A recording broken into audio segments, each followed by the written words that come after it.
जाति वाले बयान पर लोकसभा में भारी हंगामा। सदन की कार्रवाई शुरू होते ही विपक्ष ने अनुराग ठाकुर से माफी की मांग की है। हंगामे के बाद 12 बजे तक के लिए सदन की कार्रवाई स्थगित। जाति जनगणना को लेकर भी संग्राम बढ़ा।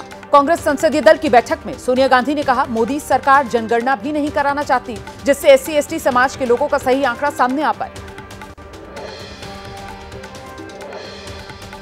कांग्रेस संसदीय दल की बैठक में सोनिया गांधी का मोदी सरकार पर जोरदार हमला। कहा, बजट में युवाओं और किसानों की अनदेखी, बेरोजगारी और महंगाई से देश परेशान।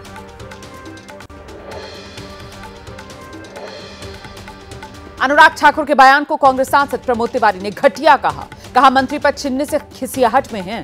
राहुल गांधी और कांग्रेस की जाति पता करने के लिए देश का इतिहास पढ़ने की प्रमोद तिवारी ने सलाह दी।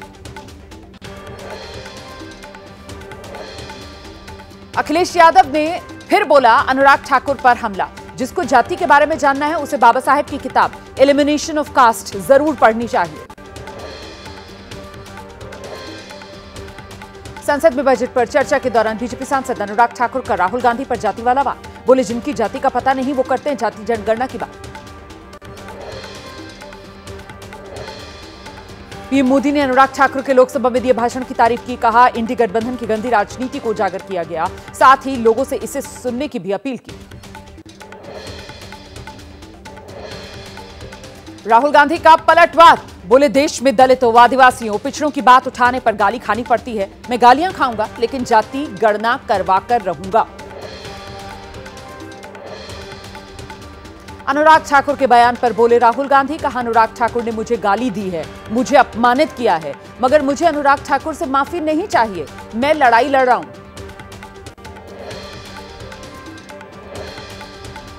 संसद में राहुल गांधी के बचाव में खड़े हुए अखिलेश यादव अनुराग ठाकुर से बोले, आप किसी की जाति कैसे पूछ सकते हैं? बीजेपी को बताया आरक्षण के खिलाफ। मल्लिकार्जुन खड़गे का बयान। बोले, कांग्रेस किसी भी जातिवादी गाली को सुनने के लिए तैयार है, लेकिन जाति जनगणना लागू करने के लिए कांग्रेस अटल। प्रियंका गांधी ने अनुराग ठाकुर के बयान को देश की 80% से आबादी से जोड़ दिया। पूछा, अब देश की संसद में देश की 80% जनता को गालियां दी जाएंगी? राहुल गांधी की जाति शहादत है। कांग्रेस नेता पवन खेड़ा ने अनुराग ठाकुर के बयान पर जवाब दिया। कहा, गांधी परिवार को जितनी गाली दें, भारत में जाति जनगणना तो होकर रहेगी। आरजेडी सांसद मनोज झा ने जाति गणना करवाने की वकालत की है। बोले, पीएम मोदी अगर इस मुद्दे पर टाल मटोल करते रहे तो 240 सीट से 40 पर आ जाएगी बीजेपी।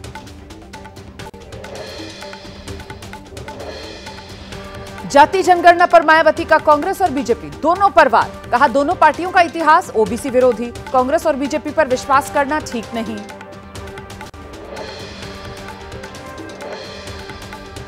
यूपी के अमरोहा पहुंचे आरएसएस चीफ मोहन भागवत का बड़ा बयान। कहा, देश और धर्म एक ही है। एक सवाल के जवाब में उन्होंने कहा, संघ मिलकर प्रधानमंत्री बनाने का लेते हैं फैसला। मोदी सरकार के तीसरे कार्यकाल का पहला आम बजट लोकसभा से पास। आज राज्यसभा में वित्त मंत्री निर्मला सीतारमण बजट पर चर्चा का देंगी जवाब। केरल के पलक्कड़ में 31 अगस्त से होगी बीजेपी और आरएसएस की बैठक। 3 दिन तक चलने वाली इस मीटिंग में बीजेपी अध्यक्ष जेपी नड्डा और संगठन मंत्री बीएल संतोष शामिल होंगे। उद्धव ठाकरे ने महाराष्ट्र चुनाव को लेकर कसी कमर। आज पार्टी के शाखा प्रमुखों के साथ करेंगे बैठक। विधानसभा चुनाव की तैयारियों का जायजा लेंगे।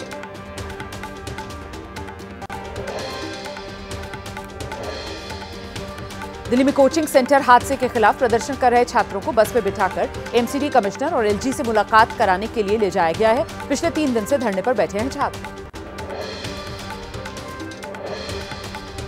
दिल्ली में छात्रों ने शुरू की बेमियादी भूख हड़ताल। कोचिंग हादसे में मारे गए छात्रों के परिजनों के लिए 5 करोड़ मुआवजा, एक निश्चित समय में समिति की रिपोर्ट जमा करने सहित कई मांग की गई। दिल्ली में सेंट्रल जोन के डीसीपी की तरफ से बयान। हम रोज प्रदर्शनकारी छात्रों से बात कर रहे हैं। एलजी ने भी प्रतिनिधिमंडल से मुलाकात की है। डीसीपी ने अपील की है, सिस्टम पर भरोसा रखें छात्र।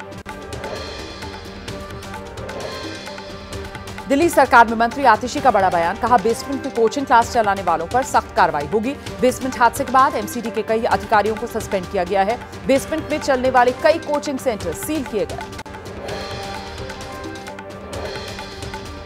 कोचिंग सेंटर्स को लेकर अब कानून बनाएगी दिल्ली सरकार। कोचिंग सेंटर हादसे के बाद शिक्षा मंत्री आतिशी का बड़ा ऐलान, फीस को भी रेगुलेट किया जाएगा।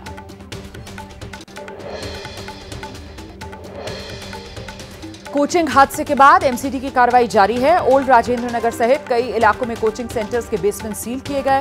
पीजी और गेस्ट हाउस को भी जांच के बाद कारण बताओ नोटिस। दिल्ली कोचिंग सेंटर हादसे के लिए जांच समिति बनाने की याचिका, दिल्ली हाईकोर्ट में सुनवाई जारी। बीते दिनों कोचिंग सेंटर के बेसमेंट में डूबने से 3 छात्रों की मौत हो गई थी। कोचिंग हादसे में गिरफ्तार एसयूवी कार ड्राइवर की जमानत याचिका, आज शाम कोर्ट सुनाएगा फैसला। कल दोनों पक्षों की दलील सुनने के बाद सुरक्षित रखा गया था फैसला। उत्तर प्रदेश विधानसभा में लव जिहाद से जुड़ा बिल पास हुआ। आजीवन कारावास और जुर्माने का भी प्रावधान रखा गया। महाराष्ट्र और तेलंगाना में भी ऐसा कानून बनाने की मांग। संशोधित विधेयक में सामूहिक धर्म परिवर्तन पर भी आजीवन कारावास और 1 लाख रुपए जुर्माने का प्रावधान। विदेशी और अवैध संगठन से पैसा लेने पर भी कैद और जुर्माना। यूपी सरकार के मंत्री ओम प्रकाश राजभर ने कहा, विपक्ष मुसलमानों को गुलाम बनाए रखने के लिए बयानबाजी करता है। योगी शासन के दौरान 51 मुसलमान आईएएस बने हैं। लव जिहाद बिल पर अखिलेश यादव ने पूछा, बीजेपी से और क्या उम्मीद करेंगे, ये नौकरी देंगे नहीं। देश से अब खत्म होने जा रही है सांप्रदायिकता की राजनीति। महाराष्ट्र के उद्योग मंत्री और शिवसेना नेता उदय सामंत का बड़ा बयान, लव जिहाद पर महाराष्ट्र में भी बनना चाहिए कानून। यूपी सरकार जैसा कानून सरकार लाए, हम समर्थन करेंगे। लखनऊ में स्वास्थ्य विभाग के संविदा कर्मचारियों ने डिप्टी सीएम ब्रजेश पाठक के आवास का घेराव किया है। स्वास्थ्य विभाग द्वारा नौकरी से निकाले जाने पर संविदा कर्मियों में गुस्सा है।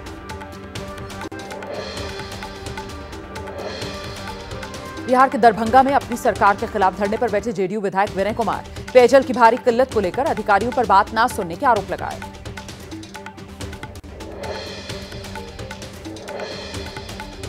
केरल के वायनाड में रेस्क्यू ऑपरेशन जारी है। लैंडस्लाइड में 158 लोगों की मौत, 800 लोगों को रेस्क्यू किया गया।